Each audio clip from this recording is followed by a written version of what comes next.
Welcome to The Gateway, your compass through the magical waters of spirit communication, broadcast live from United Public Radio Network 107.7 FM New Orleans. I'm your host, C.L. Thomas. Joining me for this episode is Marci Lee and Mark Boyance from Louisiana Spirits Paranormal Investigations. Let me pull them on up here. Hey guys, welcome to the show. Hi, thank you. Hello, thank you for having us. So the Bayous, the haunted Bayous, that's what we're talking about tonight. Great. So Awesome. let's start off with you guys telling me a little bit about yourselves and how you ended up in the paranormal. Okay, well, I've been into the paranormal pretty much my whole life. I've had so many experiences as a child and then later as an adult with Louisiana Spirits. At that time, I was just a team member, just an investigator.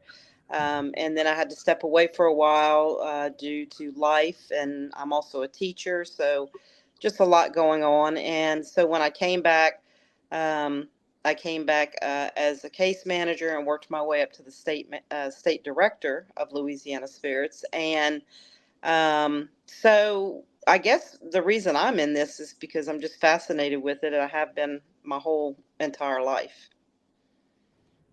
Mark, what about you? I've always been into like scary stuff, horror movies and scary movies and stuff like that. And the way I got involved a couple of years ago, my daughter wanted to go to one of the classes that Louisiana Spirits was holding, and it was in Opelousas. So I took her and we went together, and I pretty much didn't believe in this stuff. You were a skeptic. Yeah, I was a skeptic. And I attended the class with my daughter, and a few things happened. And one thing happened in the basement of Opelousas that made me a believer. And so that's how I got involved, because I'm more interested in it now than I was before. I mean, I really like it now, seeing the other stuff. So tell me about Louisiana Spirits Paranormal. What do you guys do and how did you guys get together? Okay, so in 2005, Brad Duplechien formed Louisiana Spirits. And at that time, he wanted to be able to cover the whole state. So he developed 5 what we call chapters. We have the North chapter, the Central chapter, the West chapter,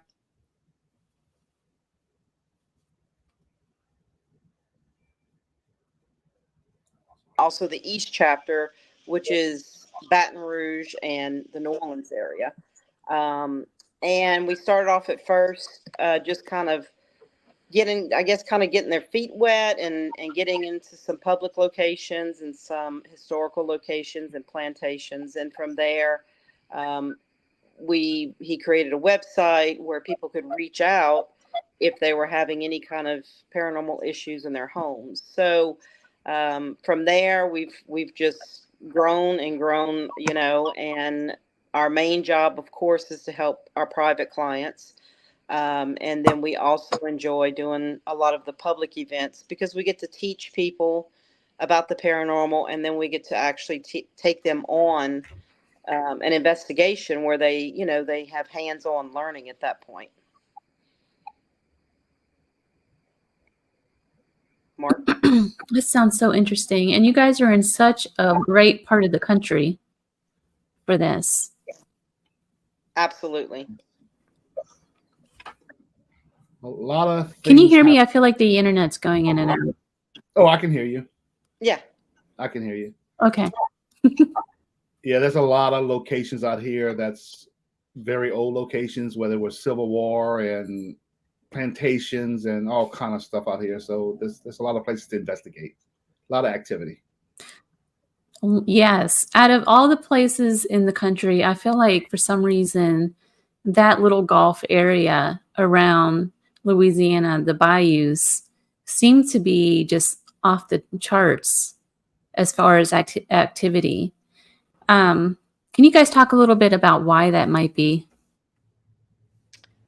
I don't know. I think I agree with Mark. There's just so much history here. Also there is the theory of running water being a conductor of energy. And trust me, we have a lot of bayous in Louisiana, Mississippi, into the Alabama area. We have a lot of Civil War historic sites, battlegrounds here in Louisiana. So, and then there's New Orleans, which is just a whole thing in itself. You know, it's an old city right there on the Mississippi River. So I just think that it generates a lot of energy. Yeah. Can you guys talk a little bit about some of the legends and lore that are associated with haunted bayous? Well, you know, there's the Fifale, which is supposedly the lights that people see in bayous and swamp areas. There's the Rougarou, which is werewolf type creature that supposedly lives in the bayous. You know, we don't call him Bigfoot here, but I believe they call him the swamp ape, which is also known to inhabit, or the skunk ape, which is also known to inhabit the bayous and the swamps of Louisiana. So there's a lot of lore, and there's a lot of tales, old Cajun tales. Mm-hmm. Old Cajun tales. Yeah. Those are so different than tales from everywhere else. I can't really quite put my finger on it, but I love to write about the bayous, and I love doing the history around that. The plantations along River Road, have you guys had any opportunities to investigate any of those, like Oak Alley? And there's a whole line of them that go all the way up the river there. I mean, we haven't had a chance to get to recently to be able to investigate those, but on our website you can see that in the early beginnings of Louisiana Spirits, several of the teams did investigate all of those plantations in that area. Did they find anything?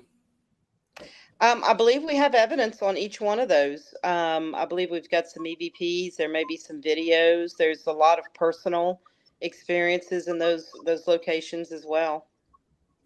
Hmm. So what about, I know you gave me a list of different places to talk about tonight. So I kind of want to go into those a little bit, like the Spirits of Main Street events. And then you have like the Chutes building, you have St. Landry Parish, the Delta Grand Theater.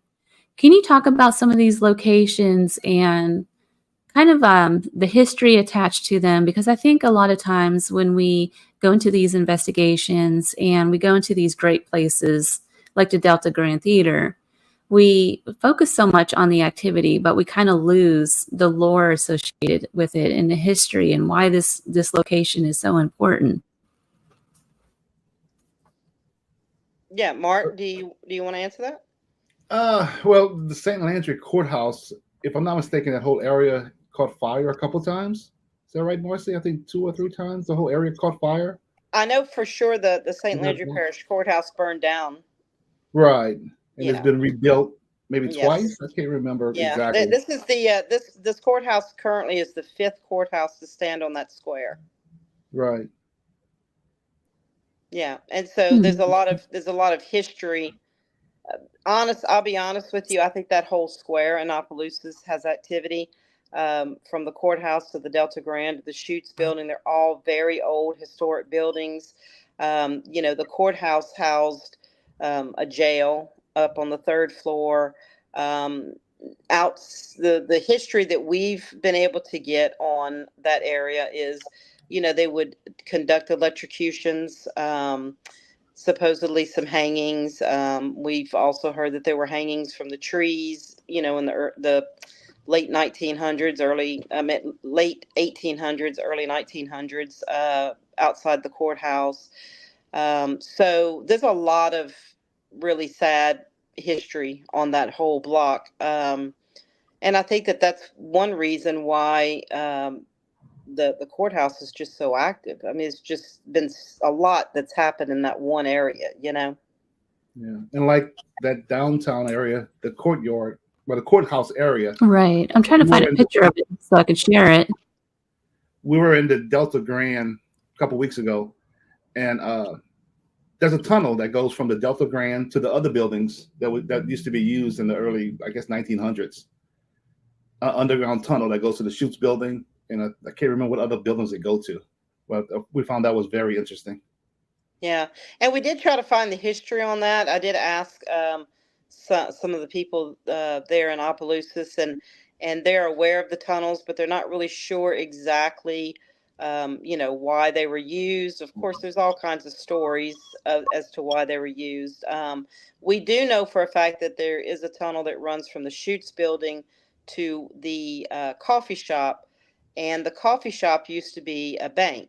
But before it was a bank, I believe that it was something else. I'm not really sure exactly what it was, but supposedly there was a tunnel that ran from the Chutes building to the bank that was kind of like a speakeasy, maybe. So, you had to go under through the tunnel and probably have a password or something, to get in during the Prohibition days, I believe.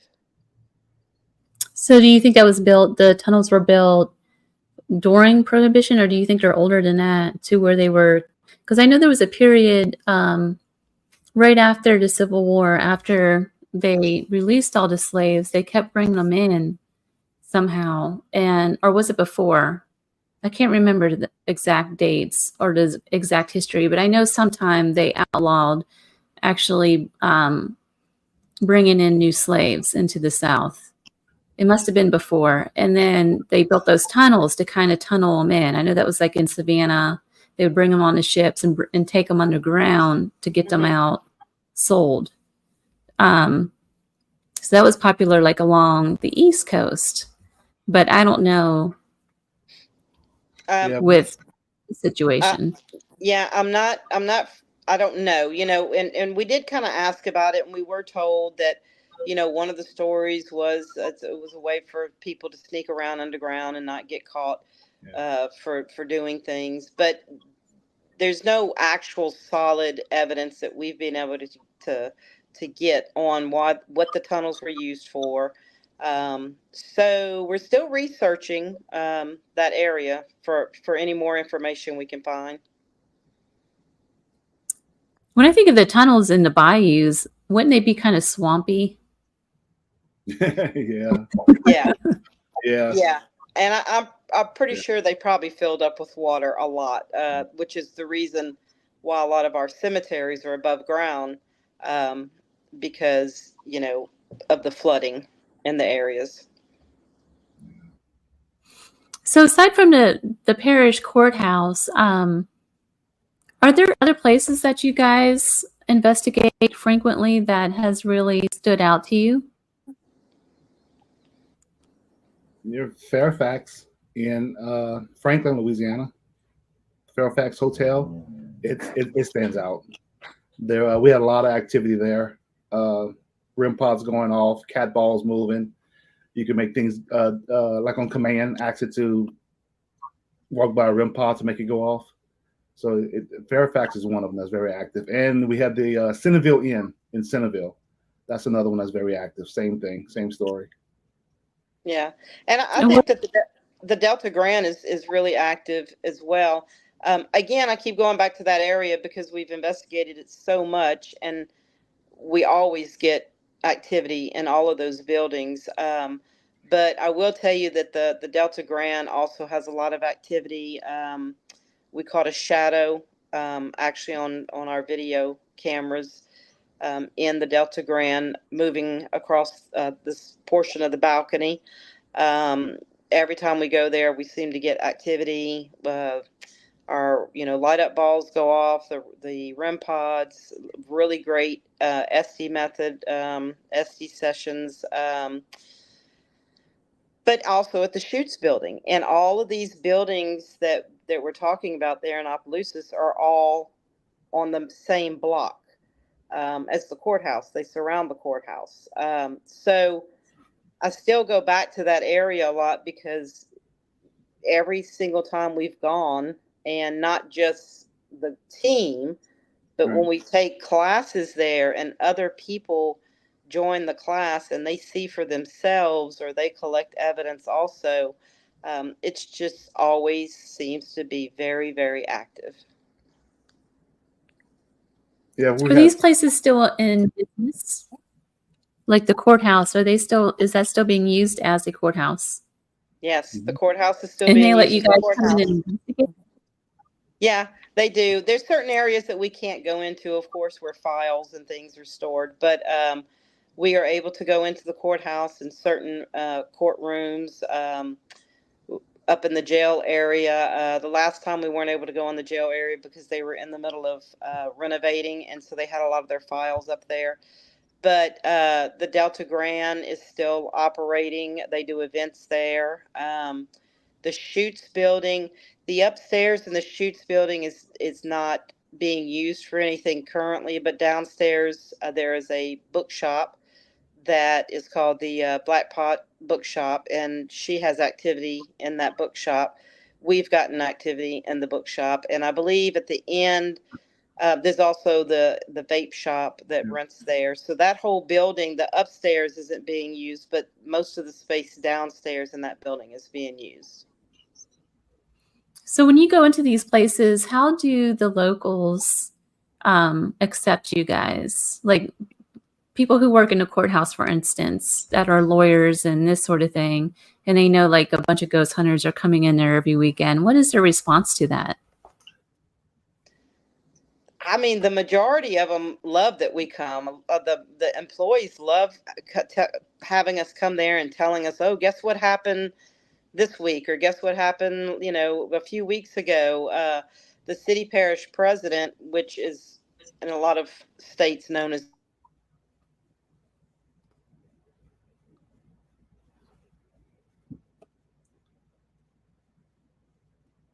things that are Hey, going on Mark, in the courthouse. can Yes. you repeat that? You kind of we couldn't hear you. Where do you want me to start off at? As soon as you started talking, it About the muted. parish president. Okay, well, the city parish president, which is also known as a mayor in other areas, he likes for us to come into the courthouse. He likes for us to investigate there. The employees have all kinds of stories there. And they recently have been renovating the courthouse, and they've been having a lot of activity.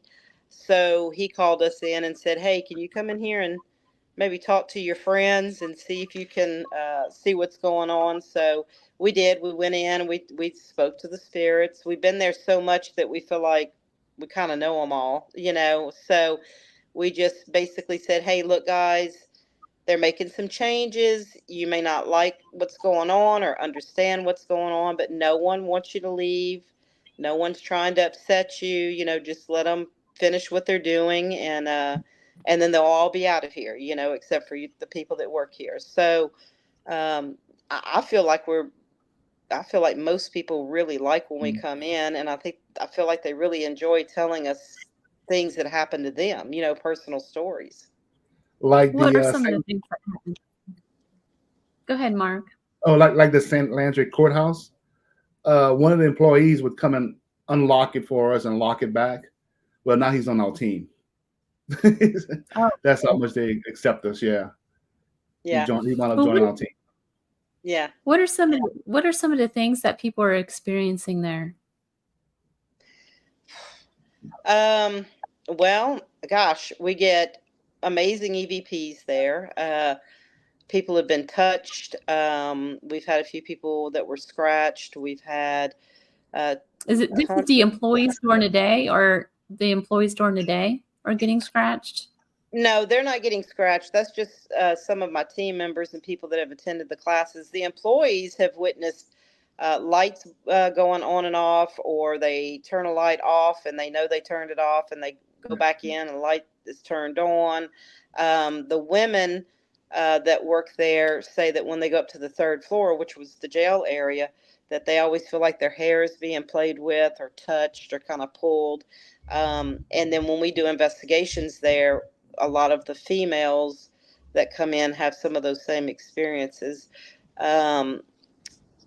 Lots of knocks, lots of bangs, just, a lot of the same stuff we get when we go in and investigate. Yeah. Hearing someone talking while in a room, like going down a hallway talking, the employees tell us about that. Mm-hmm. Look in the hallway and there's no one there. Yeah. Wow. Do you know of some of the historical cases that happen there?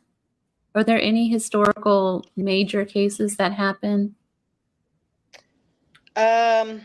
Well, supposedly there was some type of robbery. And correct me if I'm wrong, Mark, you might remember better than I do, about the two brothers, I think it was. I don't remember. Yeah, I think there were two brothers that were involved in a robbery, and they arrested them, and they neither one of them would tell on the other, and so I think they hung both of them, is my understanding. Um, I do know that there's, they tried just all kinds of, every kind of case, around Opelousas and St. Landry Parish there. The only other big event that wasn't a case would be the fact that it burned down, and they had to rebuild it. I do know that it was used as the capital for a brief period, in Louisiana during the Civil War. Um, so there's just a lot of history dating back to the mid 1800s in that one area. Gotcha. So, talk about some of the spirits that you've met there. It sounds like there's a handful of them that you've gotten to know over the years of investigating there. Well, we try to use the names of the two brothers that were supposedly hung. We've gotten a few different names that we try to use when we go in and visit with them. But lots of times it's gotten to be where we may have gone in the first few times and really had to kind of get them to interact with us, to the point now when we walk in and while we're setting up, we're already hearing what sounds like footsteps down the hallway, or a door's being shut or knocked on. So we just kind of address them as either by the names that we've been given or the names that we've heard, or just, hey guys, here we are, we're coming back to visit with you. If you want to do something, do it. Knock on something, bang on something. We've caught a scream, a very loud female scream inside the courthouse, and it wasn't just one group that heard it. Different groups that were in different areas of the courthouse heard it. Mark, can you think of anything else we've gotten there? Well, that scream was one of the best ones because it was on all three floors, and the courthouse is cement each floor, so you can't hear what's on the second floor if you're on the first floor, and you can't hear what's on the third floor if you're on the first floor. And we all had recording devices on each floor, and we went back to listen. You can hear it on each floor, that scream. Other things is people getting touched, like she said. A lot of ladies' hair get touched. Even people that comes to our classes, they've experienced their hair being touched while going up on the third floor. What else have we had? We've had in the courtroom. I do know. Oh, go ahead. Yeah, go ahead. In the courtroom, I can remember one of the first times we were there. You can see a shadow under the door, the back door where the office is at, and we go run and look, and there's nobody in there. But you can see a shadow move on the floor. I mean, from under the door, the crack under the door, you can see a shadow. Yeah. Gotcha. So, but as far as like going in routinely and doing your investigations, you haven't come across like the same spirit and gotten to know that particular spirit. Yeah, I've been in there, a couple of us, especially on the third floor. There was a jail also on the third floor. And when we go in there to do an SD session, they'll say our name. They'll say, oh, look, Mark is here. I'm like, Mark. And then I'll go to the back and we'll communicate to the SD sessions. Even Simi, they'll say her name. They'll say our names, like, to communicate with them. Yeah, and something interesting, too, is, Simi is not a common name. And so when we're running just the spirit box, not even doing like the SD session, just the spirit box is running, we'll ask, can you say one of our names, or can you say the name of somebody that's sitting here? And very often we'll get Simi. And again, that's just not a very common name. So that's always, to me, really interesting. And I will say, we did have another really strange event there one time. We had a class going on, or one of our events there, And so we had groups everywhere. So we had a group that was on the 3rd floor, one on the 2nd floor, and one on the 1st floor, and one in the basement area.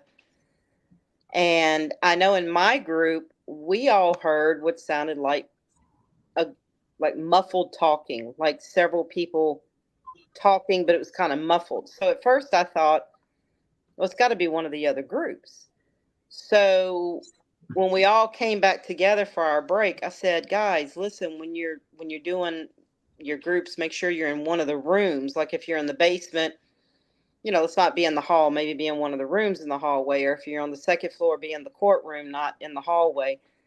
And when we all sat down and started to kind of go over our notes of that time period, everybody heard what sounded like a muffled conversation, but they all heard it close to their group, but on each floor.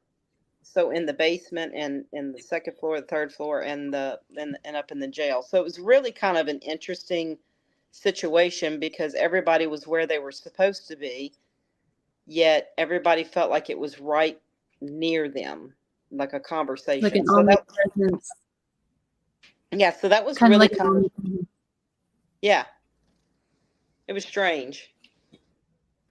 So what are your theories behind these hauntings around this town?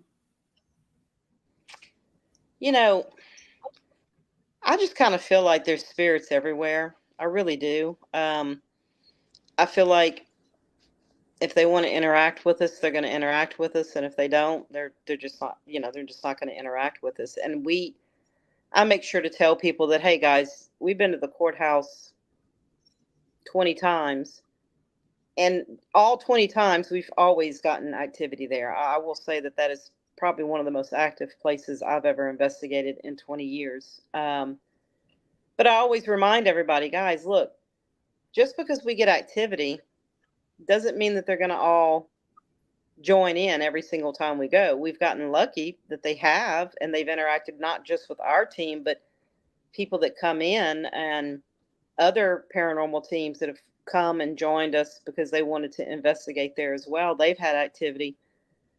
But I'm kind of leaning more toward I think there's just spirits everywhere. I really do.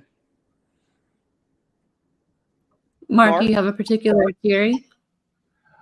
I'm the same way. I think there's spirits everywhere, and it's just they either want to communicate or they don't. I don't see it as hauntings, like someone's trying to scare you or anything.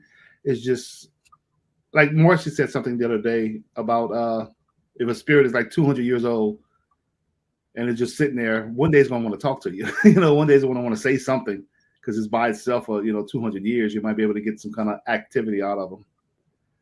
Yeah, well, and there's residual, which we all know in the paranormal field, and what we teach is just energy kind of going through the same motion. And then there's the intelligent types of spirits that are actually going to interact with you, and they're going to be the ones to hopefully respond on command and touch things and let us know, and then say our names through whatever devices we may be using.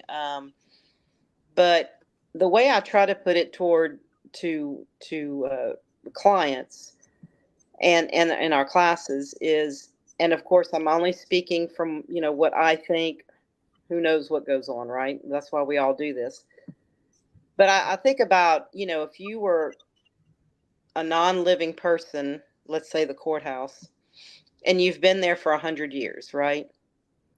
How lonely, and of course this is coming from a living person's thought process, how lonely it would be to be in this location for this many years if you have a concept of time, and maybe reaching out to try to get somebody's attention, banging on things, slamming doors, flipping the lights on and off, just touching people's hair when they walk by or whatever, and people don't acknowledge that. Either they say, oh, what was that in my hair? Or, I thought I turned that light on, but maybe I didn't. So I feel like they may try to reach out, that, intelligent, and try to let us know they're there. But if we're just chalking it up to our forgetfulness or that really wasn't whatever, that must feel kind of like lonely, that no one acknowledges them. So when we go in, I try to make a point for my team to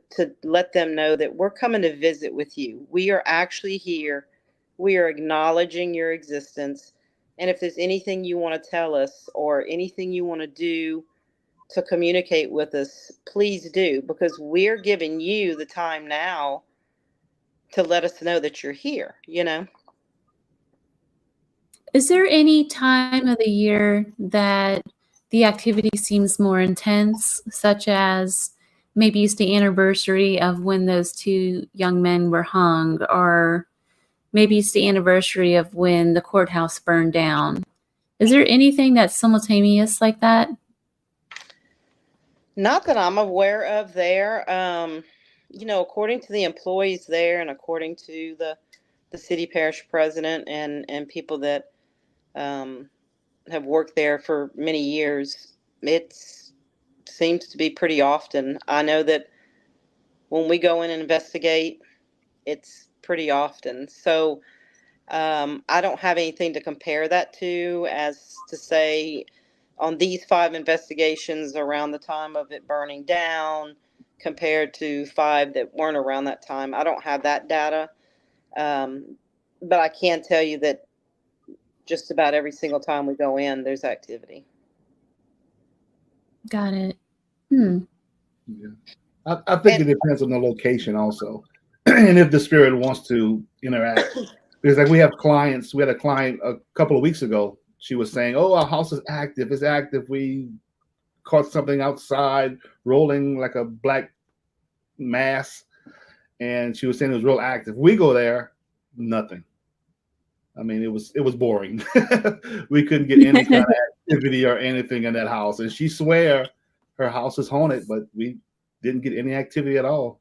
And I think too, you have to kind of chalk that up to they're there all the time. So if there is a spirit there that's, let's say, intelligent, they may interact with the resident more because they're familiar with them. They see them all the time. We can go in and try to collect as much data as we can and analyze it and give them what we can. But that doesn't mean that they're going to interact with us first time there. So we always offer follow-ups, because if they continue to have activity and we continue to go in and maybe help them, maybe the spirits would start to recognize us or know that we've been there a few times, and maybe they will interact with us. But the main thing that I always tell our clients is, do you feel like you can coexist with them? Nothing bad is happening. You just know they're there. And if you can have an agreement with them, um, why not try to just coexist with them and everybody's fine. So again, I think it really does have a lot to do with the more you go places, the more you're going to get. And that's just based on my personal belief of from going into places so many times, and now when we go back and it's our 15th or 20th or 25th time going into a location, it's happening the minute we walk in the door. I just kind of feel like, hey, maybe they know we're back and they're excited and they're ready to interact or something. That's a really interesting approach, because so often that investigators go in and they want the activity right now. They threaten the spirits, and then they're gung-ho on vanishing the spirits, instead of coming up with an ultimatum kind of thing. Yeah, It's a really good approach. I tell you what, the one thing that we absolutely do not do, and not just on the teams, but also in our classes, the one thing that I don't tolerate and we do not do is provoking of any kind. And the reason we do not provoke or agitate, I don't care if we're sitting there for 5 hours and nothing happens, we are not going to provoke and agitate, because the way I explain it to our class participants that join us is, would you want to invite somebody to your house and you have these people come in and the first thing they do is start agitating you? Well, you're not going to want them in your house, right? So we have to remember that these spirits inhabit these places because either they like it there, or they're trapped there, or whatever the reason may be. we're not going to go in and agitate them in their location. That is the last thing we're going to do. So that's why we try to approach it in the manner of, in calling it visiting, and that's what we say. Hey, listen, we're back to visit with you. And so I don't allow that. And I don't think that that's something that anybody should do. Have you guys come in contact with any negative spirits that you have to deal with for clients? I mean, we've had a few things, nothing that I would say was anything really bad or scary.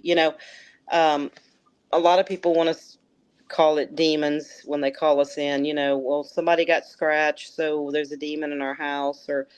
And another thing that I try to make the clients understand is, if somebody's been trying to get your attention for a while and you're not giving them any attention, they're going to move up to the next thing, which may be a scratch or a little push or a nudge. I don't count that as anything negative or dark or evil. And you got to also think that not all living people are great people either. So if you're not a very nice person in your living form and you pass away, your energy may be very dark and negative. And so you may get some dark and negative interactions, but that doesn't mean it's a demon or anything like that. So we do try to explain that to our clients that we've had that have said, oh, I got pushed, or I was scratched. We try to explain to them that may not be anything to look at as something bad. Let's figure it out and see what's going on before we call it something evil or something bad. They just might be trying to get your attention. But we did have a client recently, a couple months ago. She had activity in her home, and when her husband passed away, the activity got a little more common. I mean, it revved up for her, and we had to go in there and figure out what was going on. And sad to say, but she wound up moving out of the house because she couldn't live with it anymore. Yeah, we did have Did the activity? Her house was also on a bayou. Her house sat about 10 feet from a bayou. Yep. Right next to the bayou. Yeah. Oh, wow. So it leads me to my next questions, because I know that Louisiana is very special, a very special place. And the reason being is because you have the voodoo culture there, and then you have the Christian culture there, and there's all these different religious atmospheres there. Like, how do you guys navigate, first of all, the Bible Belt, who are very keen on the first thing, you even say the word ghost, and you automatically say that's demonic. How do you guys navigate these kind of waters? And then you have the voodoo side. Like, I've come in contact with real voodoo practitioners when I was in Louisiana. I lived there for about 8 months, and it was right after Katrina. And there was a man who was actually drawing sigils on the side of the wall. This is in a neighborhood that was evacuated for Katrina. And what he was trying to do was get those spirits that he was housing there, because, they house spirits. He wanted to get them to follow him to the new location. So he was out there drawing the sigils and doing his thing. It's not evil. That's just what he does. That's the religion. So I don't want to knock, any religion or anything like that. But when you come across like the paranormal investigating, and you have clients coming to you, and they may have lived in a building that was occupied previously by somebody that practiced voodoo, that sort of thing. How do you guys navigate all of this? Well, we are in a Bible Belt, and then there are a lot of very religious people, a lot of Catholics here. And like you said, there's other religions, a lot of other religions here. And we go in mainly to say, look, we're just collecting data. We're just collecting information. We just, you've called us in, or somebody's called us in, and we're just coming in to see that, if we can collect the same data as the claims or what's going on. And I do try to reassure them that the majority of our team members are religious people. They're either Catholics or of some other faith. And and then I just kind of go back to that same thing that, not, spirits just aren't evil things like we've been taught or from watching movies or anything like that. And I just try to make them understand that, you know, I'm not going to force anybody to let us come in and investigate if their faith is that strong. And we do have a lot of people that have reached out to us and have said, I can't get a priest to come and bless my house. They don't think that it needs blessing or for whatever reason. And we will go in and try to work with them on that too. So it's very, I guess to answer your question, it's kind of difficult and you have to approach it a certain way. And we've been very lucky that the way that we've sat down and talked to people and approached it, we've been lucky that we've been able to get into a lot of places. Does it kind of change, though, the way you help a client? For instance, if somebody came to you and wanted their home cleansed and they were a voodoo practitioner, does that change the way you approach that investigation or that cleansing, I should say? Well, we've not come across any kind of voodoo or practitioner. I mean, the majority of the people we come in contact with are Christians. They're, Catholic faith or Christians. And we do talk to them about cleansing, and we explain to them how, we can come in, we can have somebody come in and sage for you. We can have somebody come in and bless it for you. If you need us to contact your priest because maybe you've already contacted them and they're not coming out, we'll be more than happy to do that as well. We haven't really come across any other religions, I guess, that we've had to talk to about that kind of situation, about cleansing or anything. So I can't really answer that because we haven't come across that yet. But we do find, we just come in and do the investigation. We come in, we get the data, we present it to the client. At that point is usually where we'll say, we don't think there's anything negative here. We really think you can coexist. You've been doing it for the last 10, 15, 20 years. However, if you don't feel comfortable with it, we can find somebody that will come in and cleanse your house for you or bless your house. And so those are the majority of our cases. Got it. And then do you guys ever come across any other types of spirits, like elementals or anything like that? No, we've never come across any of those. Not yet. No. Do you guys ever investigate the bayous without, like just out in the swamps? I mean, we've investigated a lot of places that are right on the bayou, literally on the bayou. We've never been in the swamp to investigate. There's a lot of alligators around here, so I don't think I want to go out at nighttime in the bayou. And mosquitoes. And mosquitoes that will they'll carry you away. They're so huge. So we haven't actually gone, in the bayou to investigate, but we've investigated a lot of places that are right on the Bayou Teche, or just different bayous and tributaries that run all over South Louisiana. But no, we've never been in the actual bayou. But I did want to touch on something that's interesting. A lot of people naturally always look toward New Orleans as being, the hot spot for activity. And I'm not taking anything away from New Orleans. There is a lot of activity there. It's very, very old. It's right on the Mississippi River. But I think when people focus so much on a lot of those areas, they don't know that there's so much more in other areas of Louisiana. The Bayou Teche runs all through here, near, like Mark was saying, Franklin, Centerville, New Iberia, and it was a major waterway, hundreds of years ago. So there's a lot that has not even been discovered, and a lot of these places that we've just stumbled upon have turned out to be, I feel like, just as active as some places that everybody talks about. I'll be the first one to put the St. Landry Courthouse up against pretty much any place in New Orleans or the Myrtles or any other place. I mean, that place is active, and I think people just forget about that because they focus on the big areas and the popular areas.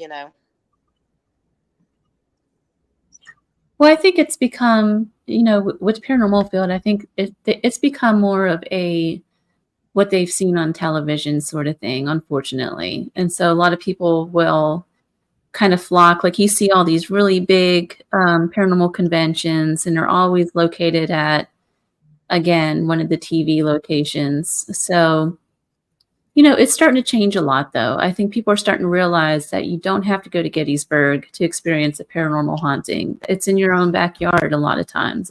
It's in your own little town. Ghosts are everywhere. They're not these big locations. And our Cajun Country Paracon, this will be our second year coming up. We just finished our first year. And that's kind of our thought process when we decided to do this is we want to have this at places that we know are active because we've investigated them. But we also want to keep it in Cajun country, and we want to hold on to that culture and have that be part of our event, have the Cajun food be part of our event, because the Cajun culture is just an amazing culture, food, music, people. And so this year we had it at the Simon Theater, which is an old theater in New Iberia, and the museum, which is next door, and right there on the Teche. So this next year coming up in April, it's going to be at Vermilionville, which is a historic village that has original Cajun homes from the 17 and 1800s and early 1900s there. And again, keeping it on the water, keeping it, with the Cajun culture. There'll be people there in each house that you can stop and talk to them about the Cajun culture, and they'll tell you all about how the houses were made and just items that they made, in the 17 and 1800s. So that's kind of our thought process when we decided to put this together is we don't need to have it at a big location that everybody knows about and everybody hears about because, like you said, it's on TV or it's been in documentaries or whatever. Let's bring it to places that we know have activity. Let's bring it to places that are part of the Cajun culture. And it was very successful last year, and we know it's going to be successful this year too, this coming year. I'll go into that in just a minute, but I wanted to ask you, how do the Cajuns believe? Do the Cajuns perceive the paranormal any different than the rest of the country? And the reason I ask this is because I've been all over the world now investigating paranormal stuff, and like the Romanians perceive the paranormal very different than what America does. The Native Americans perceive the paranormal very different than what the rest of us do. Right. So I wanted to throw a question out there. I don't know, Mark. What do you think? I don't know.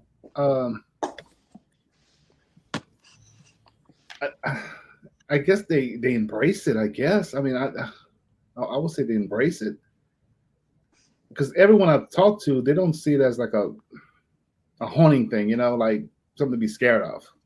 So I don't know. And I think that has a lot to do with a lot of the folklore that we have here as well. The Fifolet, the Rougarou. I think like Mark said, I think they do embrace it. It's part of the culture. And so when you talk about spirits inhabiting places that maybe was a Civil War battleground or was involved in some type of historic event that took place for the Cajuns or in this area. I agree with Mark. I think they embrace it. I think they want to know more about it. Yeah, because I can remember when I was small at my house, like something would happen. I mean, that was years ago. Like a knock or something would fall over, and my mom would say, "Oh, that's Set." And Set was a guy who lived there before us that died. So I think they just embrace stuff like that, you know? Yeah. It just became a normal thing. Yeah, Right. you know, oh, that's Set. He's doing that. That's someone, Yeah. you know, and I was small back then. I mean, and we just accepted it, you know? And I think that's too, I think a lot of it has to do with the swamps, like you were saying, the swamps and the bayous, they've just held mystery for hundreds of years, right? And people grow up on the bayou.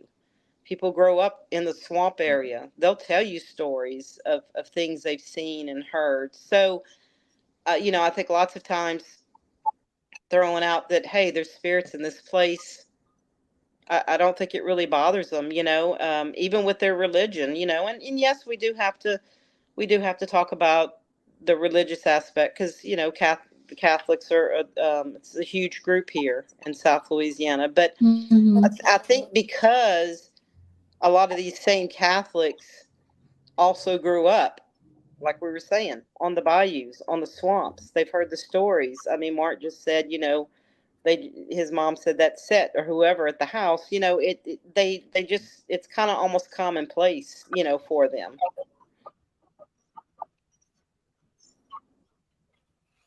It's interesting. I just feel like people don't realize how tough of a culture the Cajuns really are. And the reason I say that, and the reason why I wanted you guys to be on the program, and I write so much about the culture, is because it's just fascinating. A couple of years ago, I spent a little over a weekend with some real gator hunters out in the middle of the bayou. They invited us out. We stayed, and this place was literally on the swamps. I mean, it was like a little hunter's shack, pretty much, that branched out. It was on stilts right over the water. This place was so far out there that, like, we walked out. I remember going out onto the porch, and it was like it had the cage on it on the front porch because they stop the gators from coming in onto the porch. And there was a gator right there, right outside the door. About yes, it was so big. And I remember the lady. She had the house, a little ways off of. You had to go across this little bridge through the water to get to her house, and she's lived there. The property's been in her family for generations. So we're talking at least 100 years that she's owned this property, and she hunted this land. They built the road that goes into this land. I mean, you think about what it was. She said her husband had to fill in a lot of it because it was all swamp. But that's what they do. They're year-round trappers, is what they call them. And so you think about how difficult and how hard their life was and how strong these people really are. I think they really don't get that kind of credit that it deserves. And I remember they took us out on a boat out to the international waterway. And if you've ever been out there, it's huge, right? You got these big cargo ships going by and all this stuff. And there was another boat with 3 young kids, all of them 10 and under, out there by themselves fishing for the day. They were capturing whatever it was they were going to eat that night or something. I don't know. They were young. How many people do you know lets their kids even outside by themselves in the city, anywhere? And these kids were out in a little boat. I forget what those little boats are called. Out on the international waterway with big giant cargo ships driving by and stuff. It's just, the culture is unbelievable. Incredibly strong people, and it's really to be commended. I think society just doesn't realize that about the Cajun culture. So, Right. And a lot of those kids do grow up right there on the bayou. I mean, I have friends now that live right on the bayous, and their kids jump in that water and swim. Knowing that there's snakes and alligators and everything else in there. And they fish right there off the bank, and whatever they catch, like you said, they cook or they hunt right there, basically in their backyards, and that's just the way that they grow up, and that's what they know. But yeah, I look forward to being part of your Paracon coming up. Who are some of the speakers, and what can we expect at this Paracon? Mark? Marci, I don't have it with me on speakers. I have to pull it up. You know it off All the right. top of your head, Marci? Yeah, so we've got Dave Schrader coming. Again, he came this last year, and he was awesome. We have Sarah Lamos coming again. Searchers, Shane Pittman and Josh Purvis will be coming. And then we also have a lot of other paranormal groups that will be attending.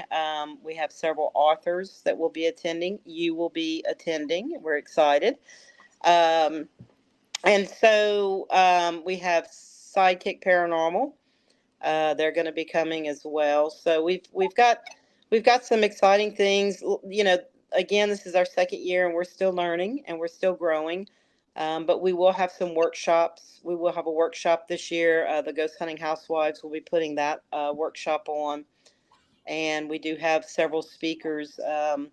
We've got Matt and Mike from Southern Heat, and they're going to come in and do a speaking session too. So, like I said, we've got several things going on, and we're super excited about it. And we have a ghost hunt that night in those buildings. Yeah, at the Awesome. Village. What's the ghost hunt at the Village? Yeah. Mhm. I'm very excited to be part of it, and thank you so much for inviting me to be a part of it. Yeah, we're thrilled to have it there at the Village. It's all in one area. You know, we think it's going to be a great location. There's a gift shop full of everything you need and want for Cajun cookbooks. You know, everything. There's the houses with the tour guides in each of the house that will give you a tour of the house and answer any questions you may have about the houses and the culture. And then that evening, we are going to be able to, for VIP and for our guests, we're going to investigate, I believe, 5 of the houses. So we're super excited about it. And where can people go and purchase tickets, and where can they find you guys? Well, we're on Facebook. Our main Facebook page is Louisiana Spirits. And then we also have Cajun Country Paracon on Facebook. If they go to our Cajun Country Paracon Facebook page, that's where we post pretty much all of our stuff about the Paracon. If they want VIP tickets, they have to email me at mlee@laspirits.com. And if they want general admission tickets, it is on eventbrite.com. But we also have a TikTok account, which is Louisiana Spirits, and then our main website is www.laspirits.com. You guys, thank you so much for coming on the show and for sharing your thoughts and part of your life. Thank you for having us. We're excited to share the Cajun culture and all the spirits we've got down here. On October 5th, I will be at the Rock Island Roadhouse Paracon located at the old haunted YMCA building to talk about my book, Dancing with Demons, and my personal paranormal life story. I will be around all weekend. The lineup of speakers includes some of the true paranormal investigators, such as Josh Purvis, Michelle LeBaron, and Rick Hayes. Come out and see me at this event. Tickets can be purchased from the link on my website at clthomas.org. You've been listening to The Gateway, your portal to the unexplained, the mystical, and otherworldly, broadcast live from United Public Radio 107 FM, New Orleans. Until next time.